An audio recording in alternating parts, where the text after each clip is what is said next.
Hi, everyone who's joining us today for this Massage Magazine webinar. This is on the global movement toward positive aging. I'm Karen Minahan, editor of Massage Magazine, and our guest today is Nancy Griffin, CEO of Glowing Older and founder of Expose Ageism. Nancy's Glowing Older podcast features experts on life's third act. She also founded Senior Trade, a business-to-business platform for senior living and aging services. A recognized expert on the business of aging well, Nancy is also an industry scholar with the Cornell School of Healthy Futures. To combat ageism in the beauty and wellness industry, Nancy launched the movement and hashtag Expose Ageism in March 2023, and more than 40 companies have made the pledge to eliminate the phrase anti-aging in product descriptions and marketing by 2025. In today's webinar, Nancy will discuss the global movement toward positive aging.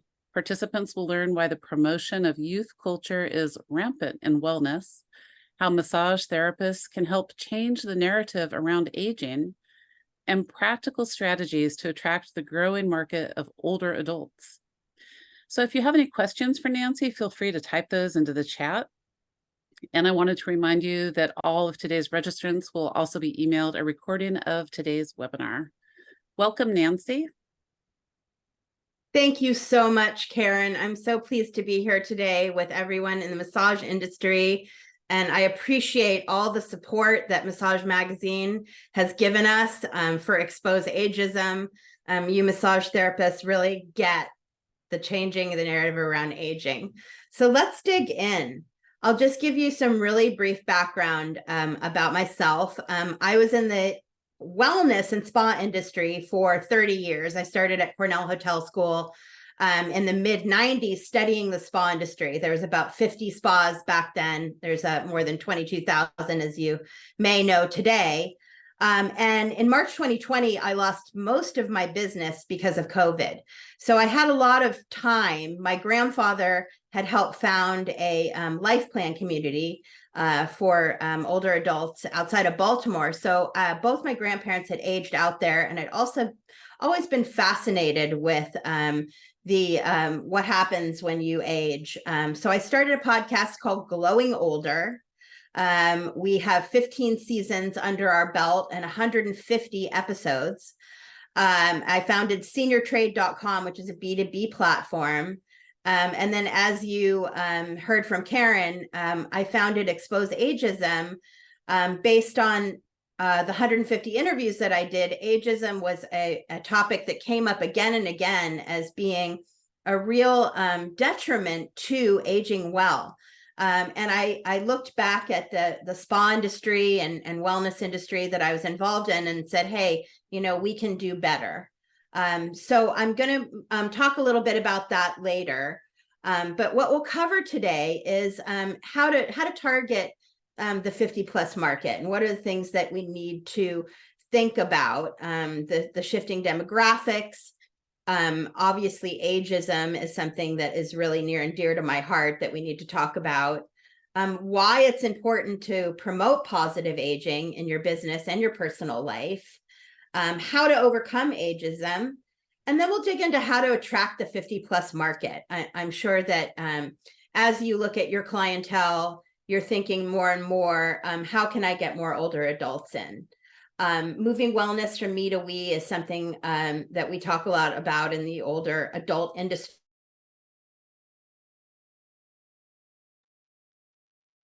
Nancy, are you on mute? I suddenly can't hear you.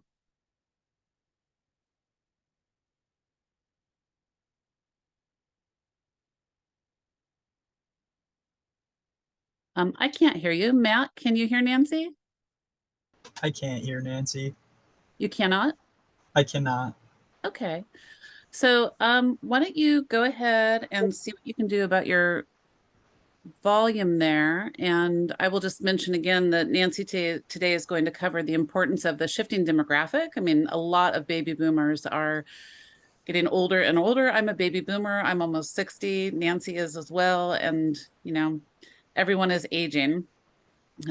She's going to talk about how aging kind of changes our perspective of ourselves and each other, and ways that people in the healthcare industry can help mitigate that.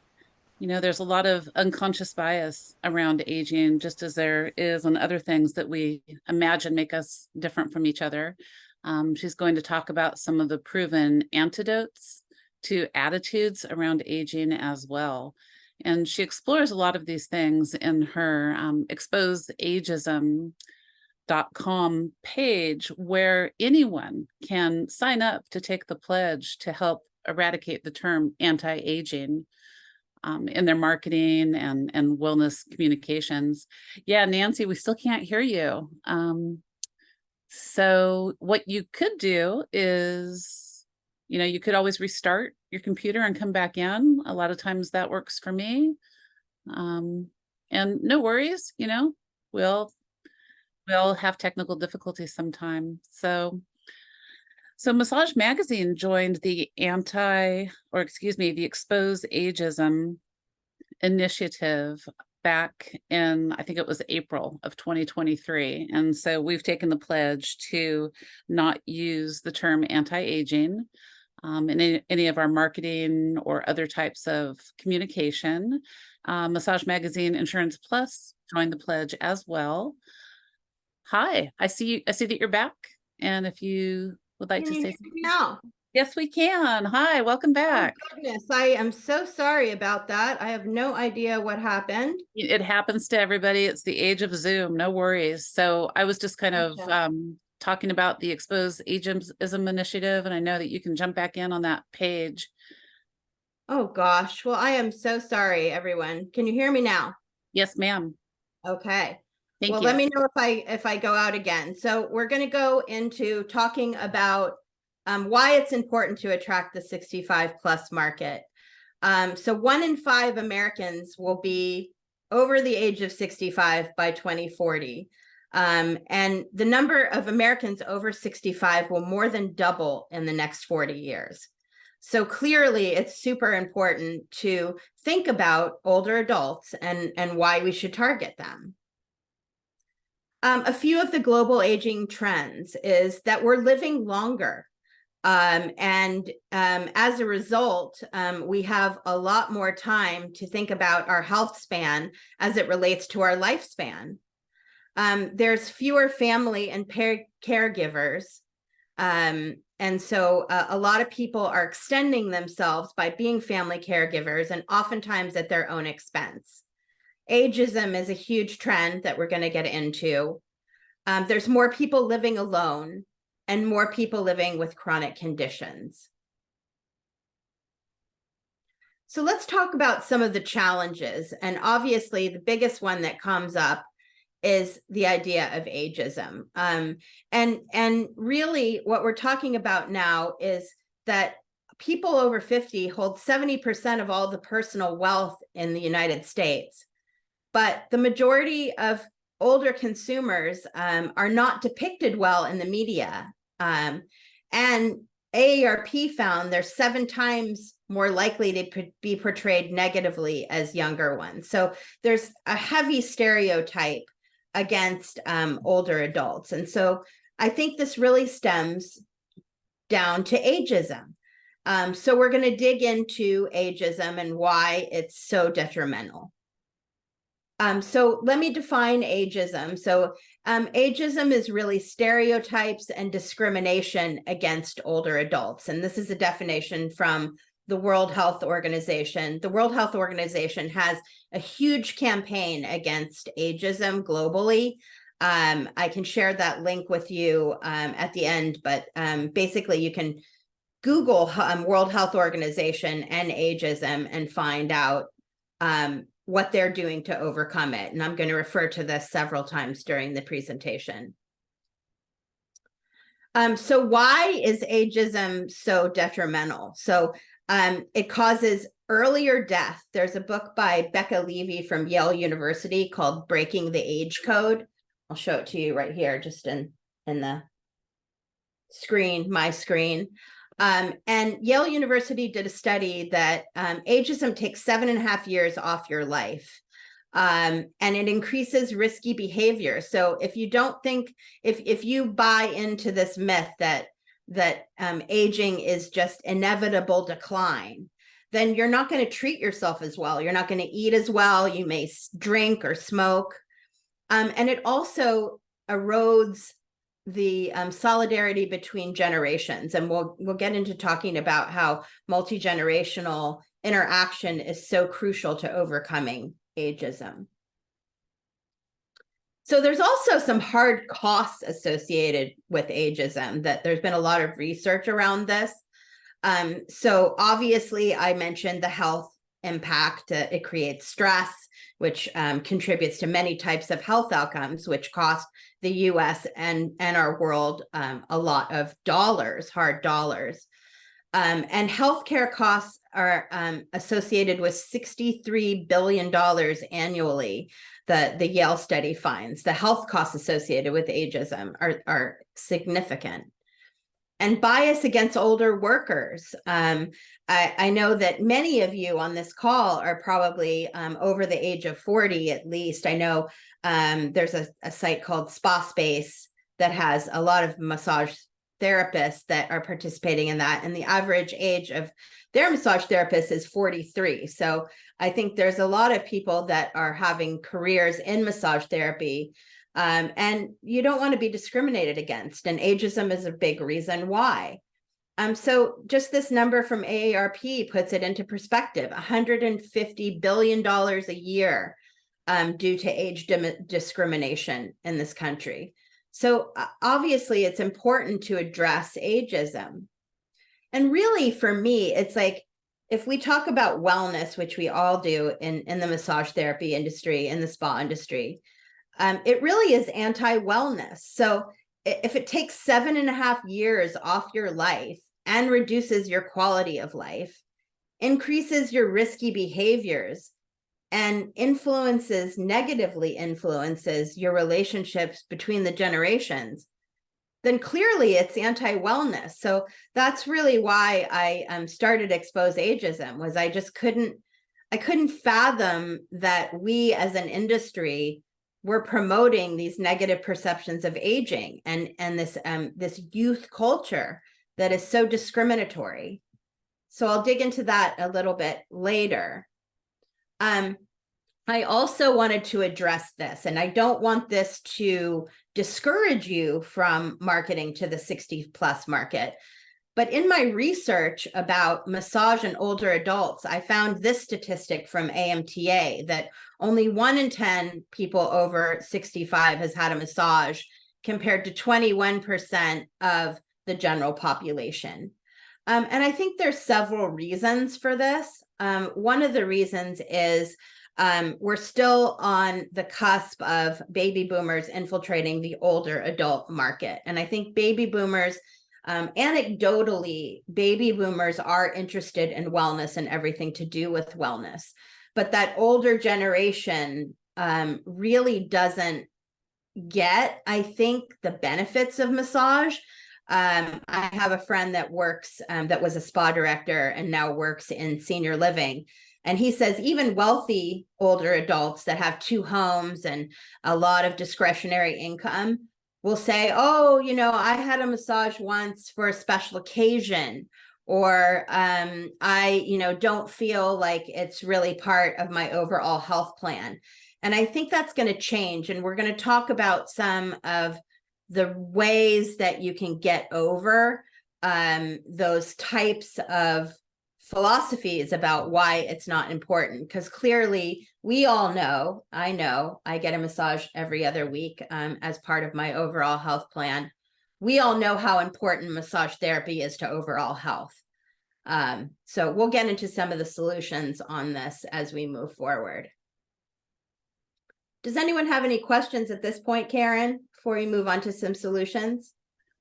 There aren't any questions. I know that I'm looking forward to finding out, why that anti-aging or discrimination against older people takes 7 years off someone's life. Is that like because people have less access to resources like jobs and money and healthcare, or is it just the emotional impact of discrimination? I think that's a great question. And Becca Levy addresses that in her book. I think there's many reasons why. But a big part of it is just this perception of vitality that if you buy into ageism, then you really are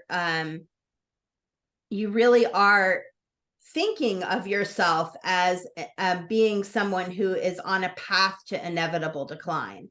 And the research shows that's not necessarily true, but we tend to buy into this myth of aging. And I think that, placebo effect is a big part of human nature. I think if you believe something to be true, it's true. So I think that's why education is so important in talking about some of these issues. Just demystifying the whole process of aging. I think that people think they don't understand. Like if you're aging, you might not be able to run the quarter mile as fast as you could. You might be losing your hair. You might be getting wrinkles. But the positive aspects of aging, there's something called the happiness U-curve, which means that in our 40s is where we're actually the most unhappy. And as we get older, we get happy. So we're happy when we're young. And then there's a decline in happiness. And then the happiest time of our life is really in our 70s. And we get a lot of cognitive benefits that we don't necessarily see as we age. So I think that's a lot of it. And I have we have a question. Do you want me to address that or at the end? Well, you choose. Would you like me to read it now? It does dovetail with something you just talked about, so it might make sense. Sure. Yeah, let's address that. So Lori asks, you mentioned that 70% of wealth is held by people in this country who are over age 60. And so she asked, does that take into account the wealth hoarding of the 1%? Because in general, 10% of seniors live at poverty levels. Well, that's a really good question. And I don't have a direct answer for that. I wouldn't want to give an answer that's not true. I think it's worth taking a look at. I think that that clearly there is a divide in our country of wealth. And I do know that some of the statistics say that 50% of older adults will run out of money. So I do think that there is an inordinate amount of money being held with the wealthy. And I think that that's an inevitable result of our nation and maybe the world having this discrepancy between the wealthy and the poor, unfortunately. Yeah. And while you continue on, I'll just see if I can drop a couple of links into the chat that might provide more information in that regard, if that's okay. Oh, yeah, that would be great. Okay. Appreciate that. So let's dig into some of the solutions here.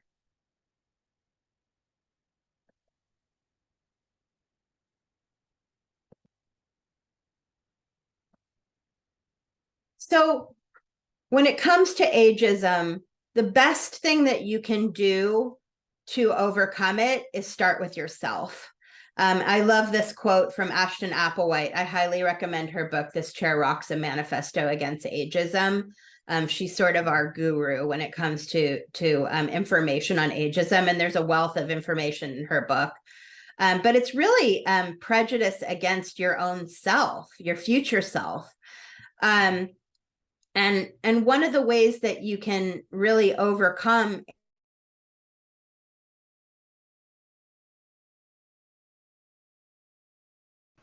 Nancy, your audio cut out again.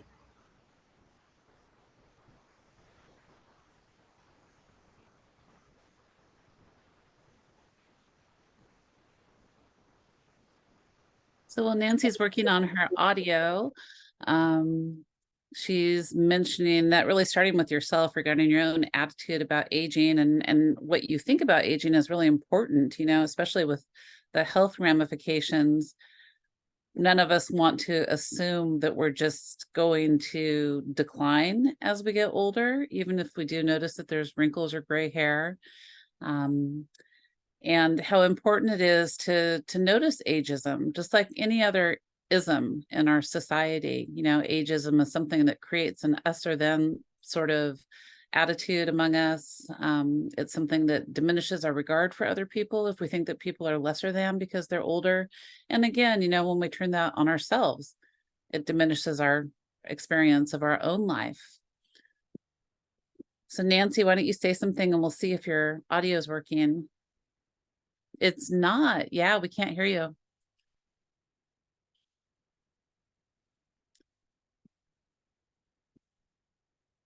So it looks like Nancy has gone out and she's coming back in again. So we do apologize for the technical difficulties, but it's just something that we all experience in life, especially as we're more and more on Zoom and other types of platforms. It sounds like Nancy is coming back in. Hello. We see you on the screen. Hi, am I back? You're back and your voice is back. It's Welcome so back. terrible. I apologize to everyone. I don't know what is going on here in Oregon. But I'm going to go ahead and pull up slides again, and I apologize profusely to everyone. It's okay, you know, It's terrible. happens to the best of us. So it looks like everyone is still here, and the webinar is really interesting. So, well, I'm very, very sorry. I'm it's going okay. to screen share.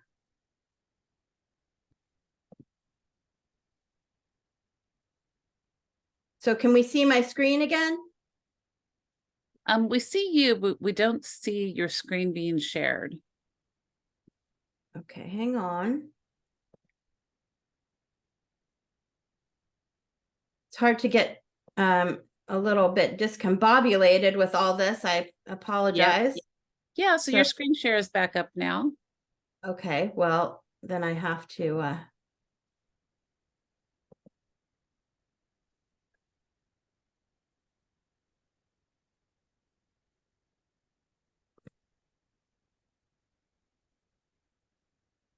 And it looks okay. like, yeah, okay. I'm so sorry, everyone. I really apologize. This is terrible. I don't know if it's the bad weather here in Oregon, but this is not okay. I apologize.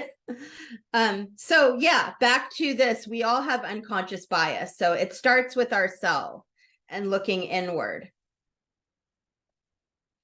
So as I mentioned, I started Expose Ageism because I really felt that the wellness and spa industry could do a better job. And so really the goal is to promote positive aging, and then to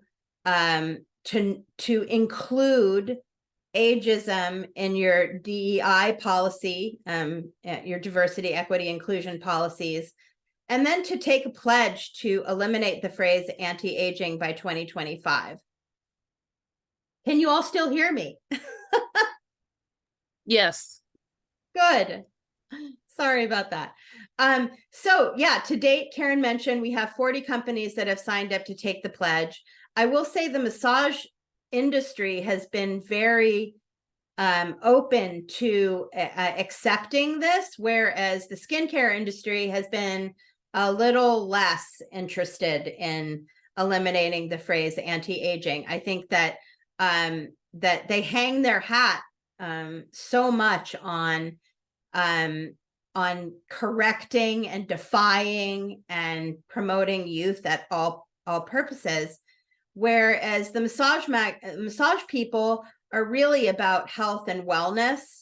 And so so that is why one of the reasons, and I am so grateful to Massage Magazine that has been so incredibly supportive of this effort. And there's an article in Massage Magazine. I don't know, Karen, if you wanted to put that in the link about Expose Ageism if people want to learn more. Yeah, that's a great idea. I'll put that into the chat. Now I'm like paranoid that you're going to lose me talking. Well, we'll let you know if we can't hear you. And you know, Cheryl mentioned that we have an eclipse coming and solar showers. So who knows what's going on energetically out there? So. I don't know, but I love massage people for bringing that to this.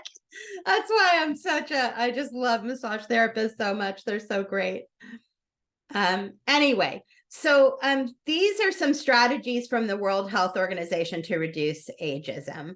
And policy and law is one of them. And although we can't change policy, local or otherwise, we could certainly promote it and write a letter to our senator or whatever and bring it up when we see it, I think is a good way for that.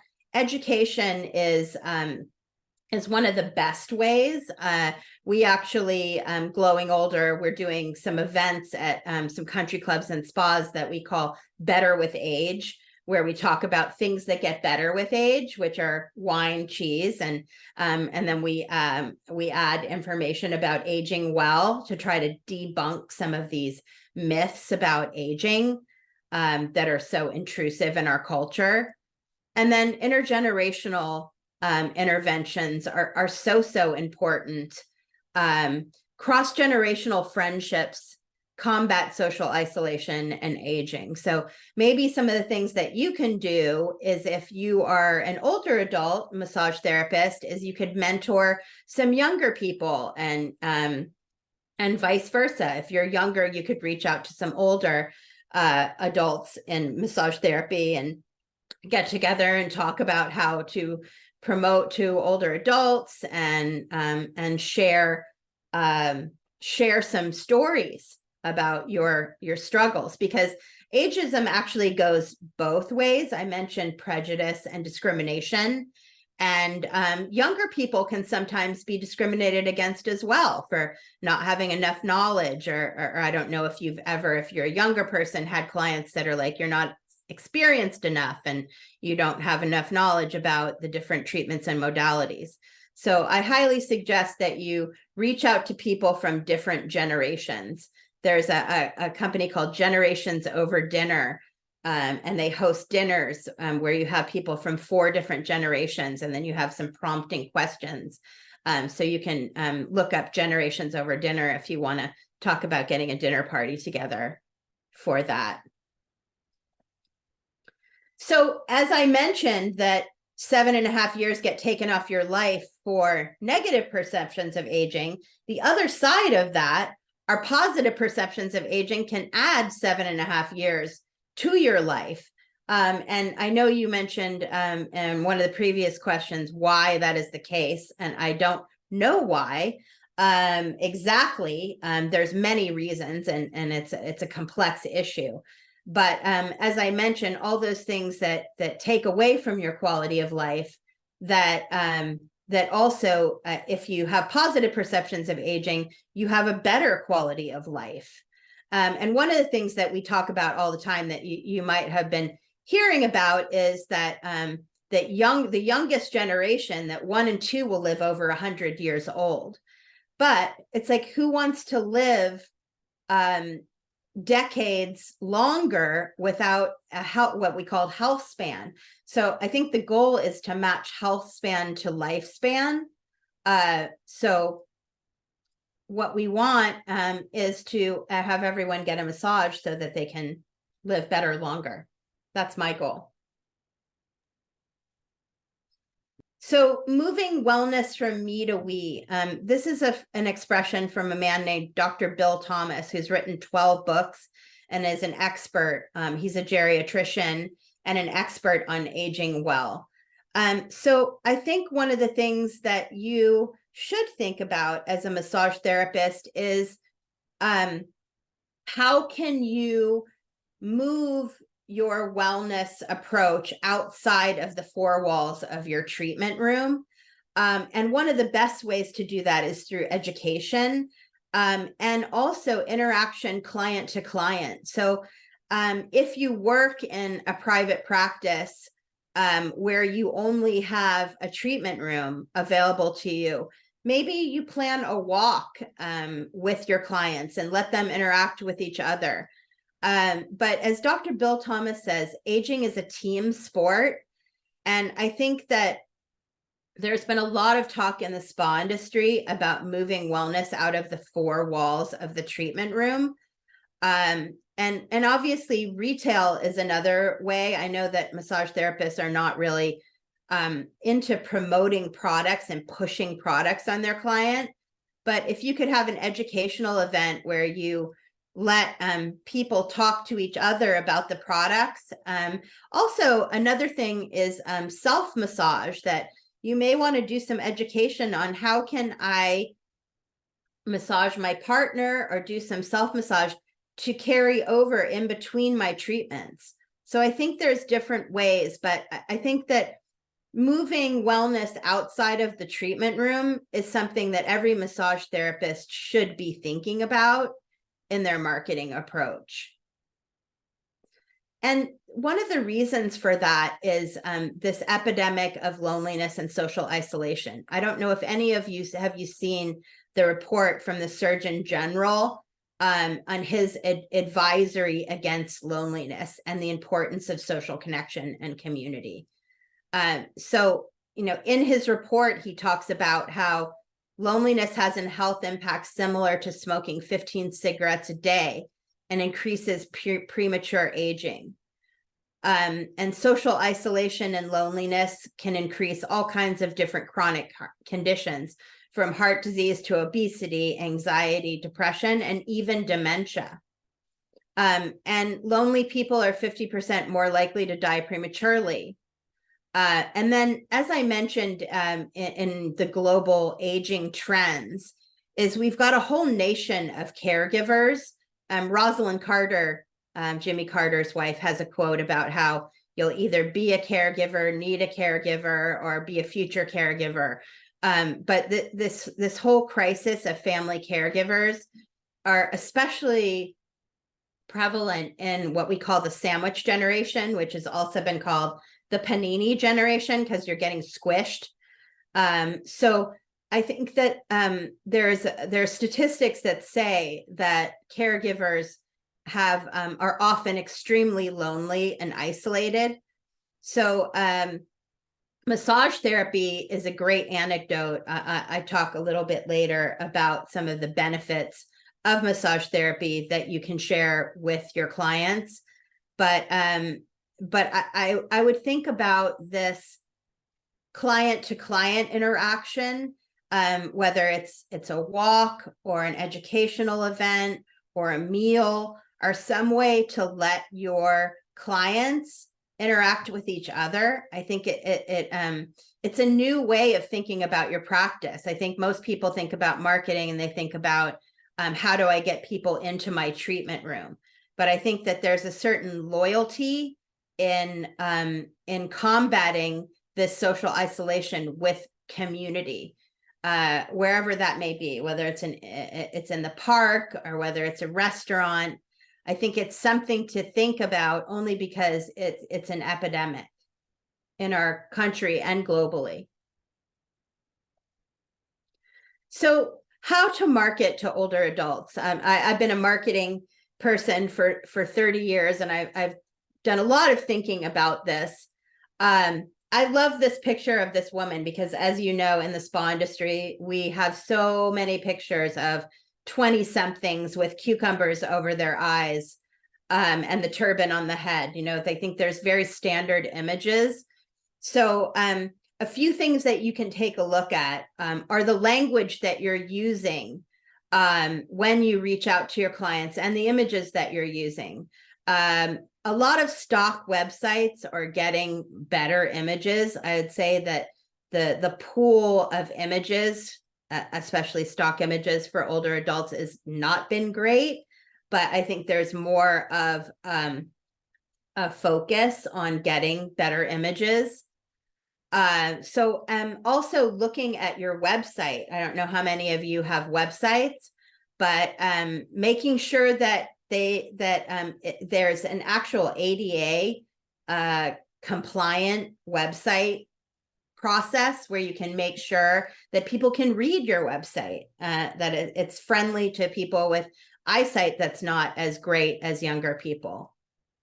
And then the second thing that I would say is, don't make wellness unattainable. And I would say that the skincare industry is more guilty of this than the massage industry. But if you're promoting youth at all costs, and that stay young, stay strong, all this, that you're really shutting out a big portion of the population that may have some sort of physical disability or some cognitive disability that make them not feel welcome in our industry. So I would really take a look at how you're reaching out to people and the language that you're using.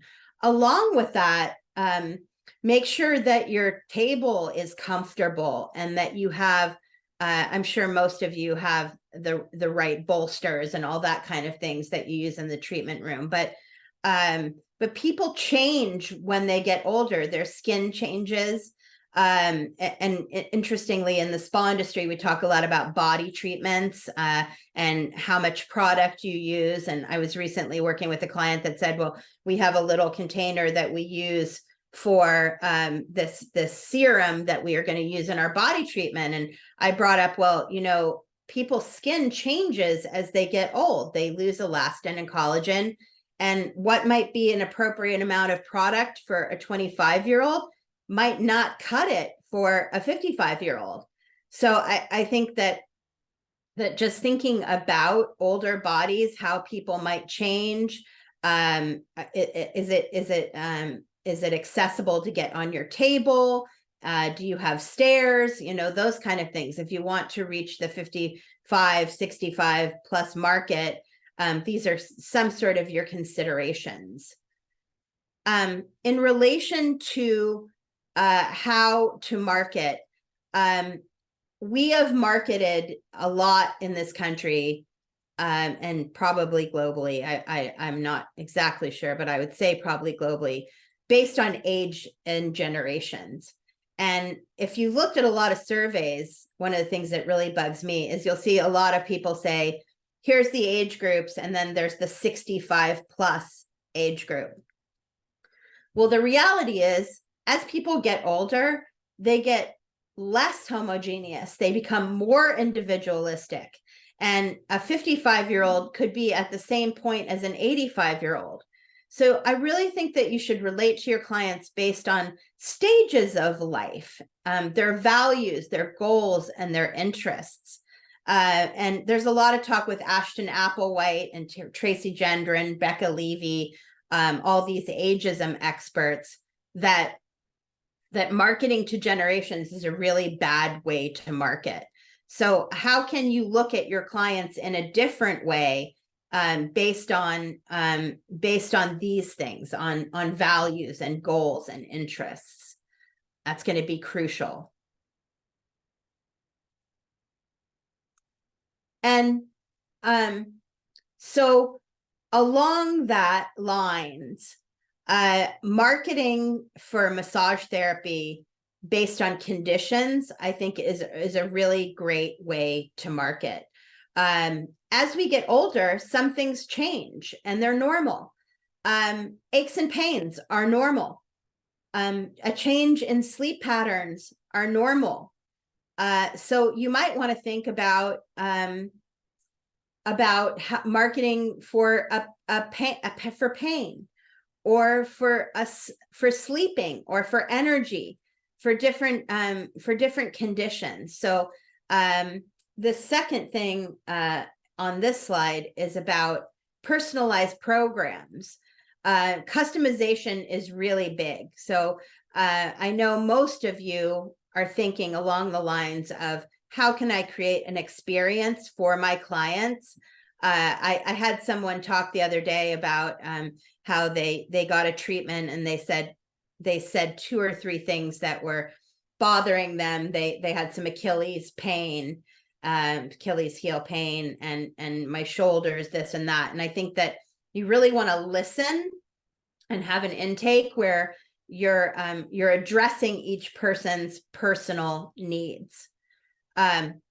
Performance and recovery is really big in the spa industry. I'm not sure if many of you work in the spa industry or if you're in private practice, but people want to be able to do what they love for as long as possible. So if I'm a golfer, then I want to be able to play golf as long as possible.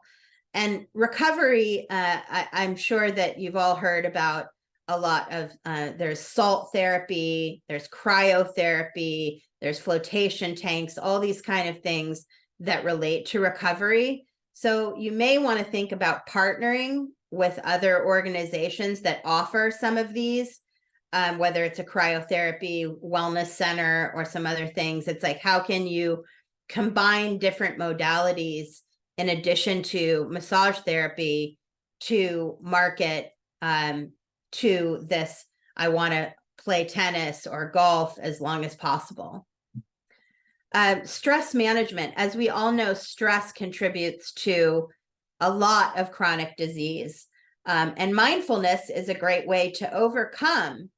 So maybe you think about at the beginning of your treatment with a little mantra to put somebody in a centering place to get them prepared to receive the treatment in the best way possible. And then education. I'm going to say it again and again. So on the benefits of massage therapy. And I think that back to that other slide where I told you how few people are getting treatments, that if people really understood how powerful massage therapy was, that they would make it a part of their health team, of their wellness protocol ongoing. Because as you all know, loyal repeat clients are your best clients. So I wrote an article, it's on my site, Senior Trade. It's about the power of touch therapy.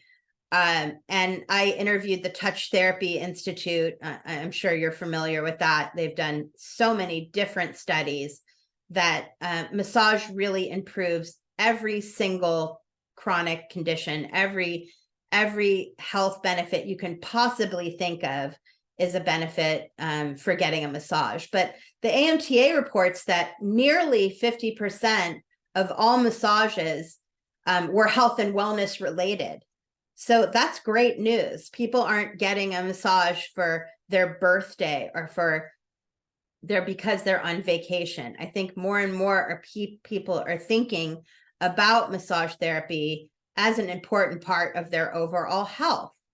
So I don't know if you've all done research on how powerful massage therapy is, but as you know, it increases circulation and it decreases all the bad hormones and increases all the good ones that contribute to quality of life.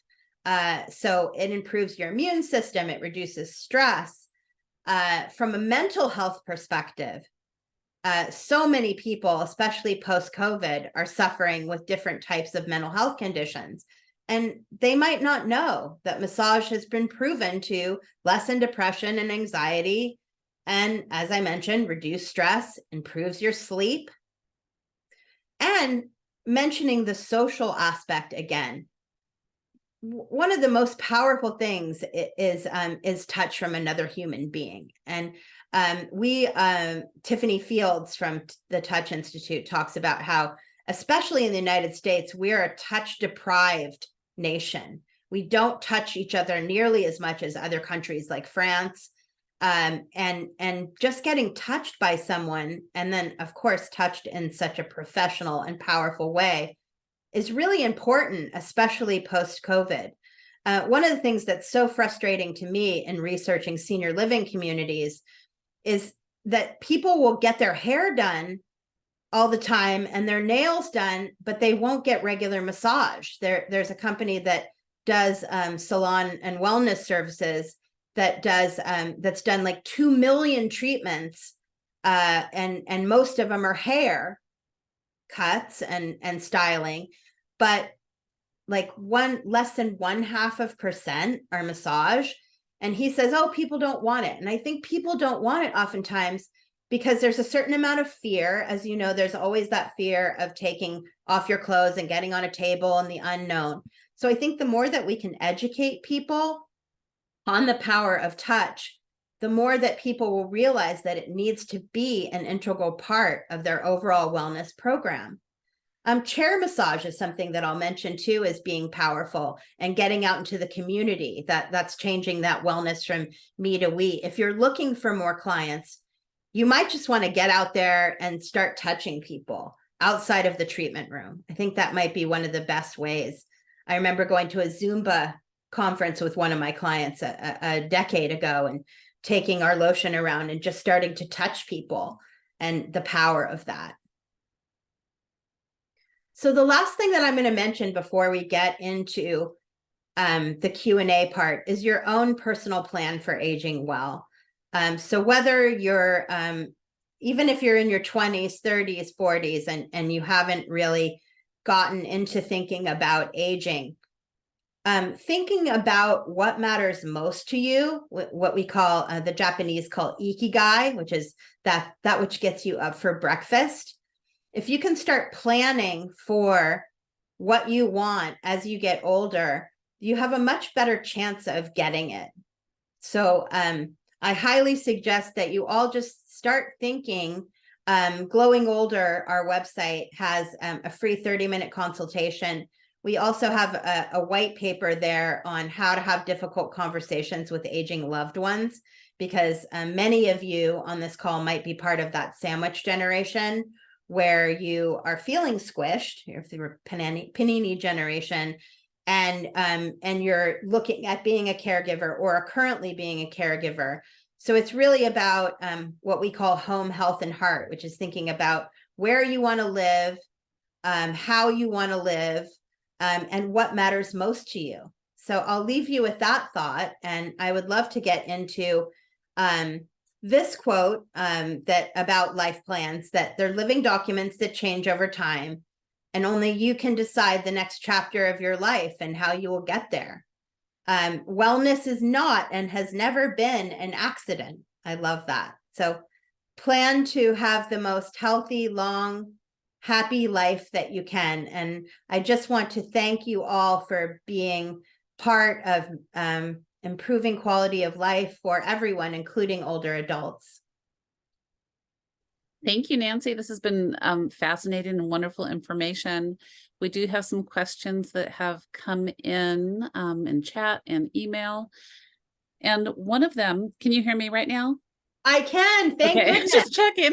Oh my goodness, I'm so Feeling scared paranoid now. So you mentioned the wellness from me to we, and you talked about, massage therapists maybe like creating events where clients can interact with each other. Is there anything more that you can say about ways that a massage therapist might add social or community aspects to their massage practice? Yeah, I think one of the things to think about is your website. People might not have thought about the website and email as being a place where you can share more information with people, and then maybe there's obviously the website, there's email, and then there's what I mentioned about hosting a live event. So the client to client interaction, because there's a good chance that the people that you're servicing have some things in common, that there's some commonality. And so whether it's participation online, or maybe you let people online ask each other questions about, well, where do you go for this, or where do you go for that, or where do you like to go on vacation? But I think that the client to client interaction is one of the best ways, and then you can do that either online or in real life. So but I think the in real life thing is really powerful, but thinking about the educational aspect through either information on your website or email would be a great way. Okay, thank you. And then you spoke as well about how, like some of the stock photography is improving in terms of showing, older people enjoying spa therapies and that kind of thing. what are, like, more broadly, what are some of the types of images that a massage therapist might use to help market their massage business? Yeah, I mean, I think that looking at stock images, a lot of people don't have time or money to do a photo shoot to get their own images. So when you're looking, I would call them lifestyle images, and people interacting with other people, whether it's women and men. You know, I think obviously that both women and men are interested in massage, but just trying to get away from that fountain of youth and having all your people be in their 20s, is that you can look at the gray hairs. I'm one of them. Doing different lifestyle activities, smiling, laughing, participating with each other, doing yoga, going on hikes, those sort of images. I think that the treatment room images that you certainly want to focus on older adults. I will also mention that I think it's really important to get different cultures, different races. Because I know the spa industry, when I started studying it back in the mid-90s, that it tended just to be young white women, you know, that images I mentioned of the turban and the cucumbers on the eyes and all that. So I would say that diversity in your imaging is crucial, and just like living your best life images, the smiling, laughing part of it, I think is really crucial. Great, thank you. We have a question that came in that kind of circles back to the concept of bringing clients together in community, and just regarding client confidentiality. And I would imagine that the massage therapist would put, you know, a statement, a disclosure, an agreement on their website. Would that be correct, in order to protect client confidentiality?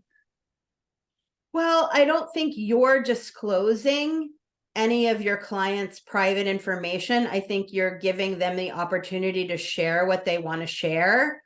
So, you know, I don't think that obviously sharing personal information from one client to another is never okay. So I'm not sure, you would know, Karen, better than I, if it's important to have disclosures on the website. I believe it would be important to have a client sign an agreement they're voluntarily engaging in an activity. And I haven't done research into that, but I think it could make a really interesting article in the future. So look for an email from me, Nancy, about that. Yeah, I know, you know, it's just like, you may find that as you're working with different clients, some sort of commonality of challenges that people are having. Caregiving, I think we're going to see more and more of it. There's a book that I would highly recommend by a woman named M.T. Connolly called The Measure of Our Age. And she talks a lot about elder justice and within that caregiving. And she said that a lot of caregivers will come out of their 1 year, 2 year, 7 year, whatever it is, caregiving struggle, and they'll think, I would rather commit suicide than put my own kids through that. So I think there's more and more people that will have caregiving challenges. So if you, I know that a lot of massage clients share personal information with you, the therapist, that you would never want to share with other people, but bringing people together and saying, hey, I think you have a commonality and you might want to talk to this person. I don't think that would cross over into sharing personal information. Do you, Karen? I think there's some concern just about disclosing any sort of contact information about any client to another client. And that's why I think it would be best for this to be like a voluntary, like an invitation to clients who might want to participate in an event or on a website, you know, that they would need to initiate the contact rather than being put in contact with each other. Oh yeah, I mean, I agree with that, but I think that education is the key. And that if you were to say bring an expert on caregiving, then people would self-select whether they wanted to come to that or not. Or if you were having a hike or a walk or some sort of other event, then it would be if that information or that expert were interesting to me, then I'd show up, and then the interaction between the two clients would be organic. Understood. Thank you. So we're getting down to the end of our webinar. Is there anything else that you'd like to add? I think so. Just a huge apology for my computer going sideways twice. That was terrible. That's, So no, that's sorry. okay. It's okay. It's not your fault. And like I said, it happens. It happens all the time. So I want to say thank you, Nancy, for this enlightening and illuminating webinar. And thanks to our attendees, you will receive a link to a recording of this webinar, and you can go to glowingolder.com to learn more about Nancy's projects and opportunities. So thank you so much. Thank you all.